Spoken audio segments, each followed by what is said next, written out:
ইছামতি নদীর কচুরিপানা পরিষ্কার করা হবে, কাটা হবে যশোর রোডের মৃত গাছ। মহকুমা শাসকের সঙ্গে বৈঠকের পরে জানালেন রাজ্যের মন্ত্রী অশোক কীর্তনিয়া। রাজ্য বিধানসভা নির্বাচনের আগে বনগাঁর সাধারণ মানুষের চাহিদা ছিল যশোর রোডের সম্প্রসারণ এবং যশোর রোডের মৃত গাছগুলিকে কাটার। ইছামতি নদী সংস্কারের দাবিও ছিল স্থানীয় বাসিন্দাদের। এই বিষয়গুলি নিয়েই শুক্রবার বনগাঁর মহকুমা শাসকের সঙ্গে বৈঠক করেন রাজ্যের মন্ত্রী তথা বনগাঁর বিধায়ক অশোক কীর্তনিয়া। পরবর্তীকালে এরকম ঘটনা যাতে না হয় ওই জন্য একটা এসওপি কিভাবে তৈরি হবে, প্রতিক্রিয়া কলকাতা পুলিশ কমিশনার অজয় কুমার নন্দর।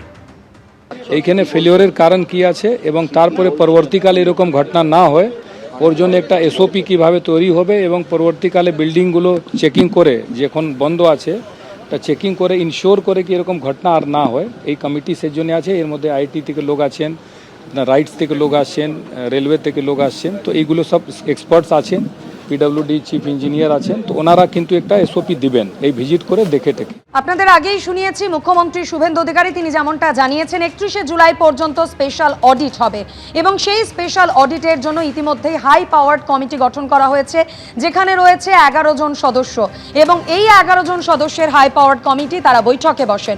গতকাল বৈঠকে কলকাতা পুলিশ কমিশনার, পুর প্রশাসক এবং অন্যান্য বিভাগের আধিকারিকরা বৈঠকে বসেন।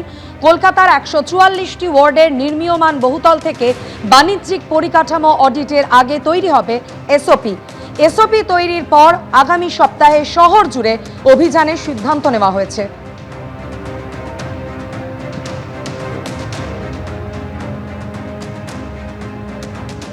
কলকাতার বাড়ির এই অডিটগুলোর কাজগুলো তো কবে থেকে শুরু হবে?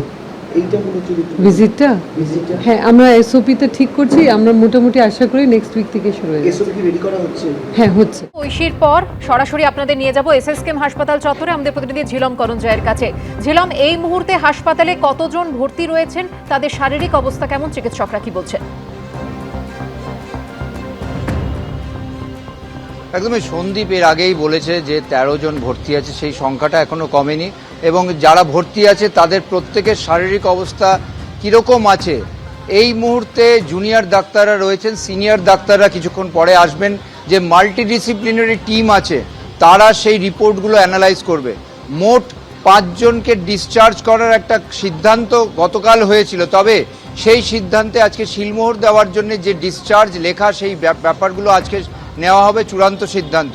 তবে তোমাকে জানিয়ে রাখবো যারা ভর্তি হয়েছেন তাদের অধিকাংশের ক্ষেত্রে যে হাড় ভেঙে যাওয়া, ইন্টারনাল যে ব্লিডিং, অভ্যন্তরীণ রক্তক্ষরণ, এই সমস্ত বিষয়গুলো অনেকটাই সামাল দেওয়া গেছে। যাদের ক্ষেত্রে সামাল দেওয়া যায়নি প্রায় 3 জন রয়েছে যারা সিসিইউতে রয়েছে।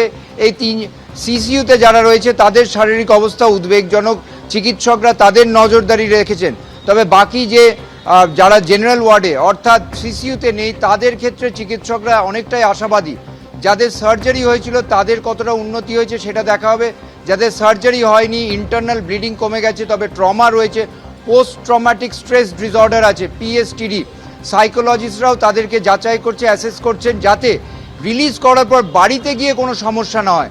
কারণ আমরা দেখেছি কোনো দুর্যোগ যখন হয়, দুর্যোগে যারা আক্রান্ত থাকেন তারা বাড়িতে যাওয়ার পর একটা এই পোস্ট ট্রমাটিক স্ট্রেস ডিসঅর্ডারে আক্রান্ত হন এবং তারা শারীরিকভাবে এই সমস্যার জন্য পরবর্তীকালে অন্যান্য শারীরিক রোগের উপসর্গ দেখা যায়।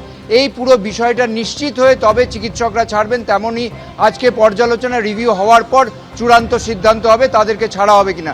তবে মোটের ওপর 13 জনের চিকিৎসা চলছে এবং সবার শারীরিক অবস্থা স্থিতিশীল রয়েছে। ধন্যবাদ ঝিলম। এবিপি আনন্দ, এগিয়ে থাকে, এগিয়ে রাখে।